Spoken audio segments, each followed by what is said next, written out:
Okay, Dennis, perhaps you can tell us what you're holding in your hands there. This is a 1850, 1860 harvest ring.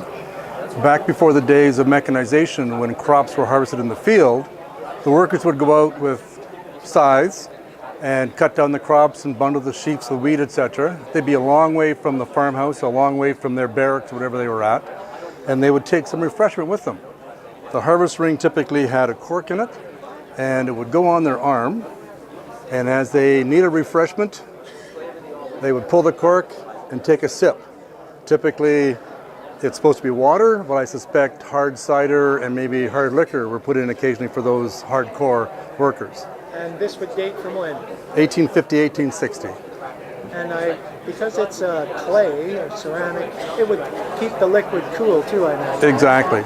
Bigger versions of this were, if they had a wagon that went out with them, they'd have a harvest jug, which would sit in the shade under the wagon, keep cool for the day. Or if there was a stream nearby, they put it in a stream to keep it refreshed.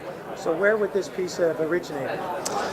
This piece came from southwestern Ontario. I bought it out of a collection from Chatham, and the gentleman had 3 or 4 of these in his collection. Do you have any sense of who the potter might have been? No, it's unstamped and unmarked. Black manganese was a very common glaze. Several in the Niagara Peninsula used black manganese. Jacob Bach, for example, one of the earlier potters. But given the area it came from, it could be anybody. And how rare are these harvest rings?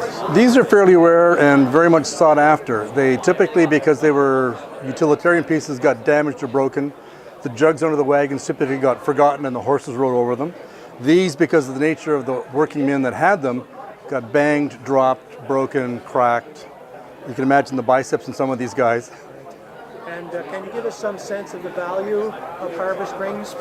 If I was a new collector, I take it I'm not going to go out and find one of these on my first week of looking. You don't find too many of these. It took me a while to amass the ones I had. These are very utilitarian pieces and don't come up that often. When they are found, they run anywhere from $400 to $700. There are known examples in museums and in collections that were done by noted potters, signed, dated, location, presentation pieces that go $10,000, $15,000, $20,000, $25,000 for pieces that are documented and very artistic. This is a very plain one. Some of them have all sorts of vines on them, writing, pictures of birds, animals, scenes, etc. They can be very elaborate, like anything.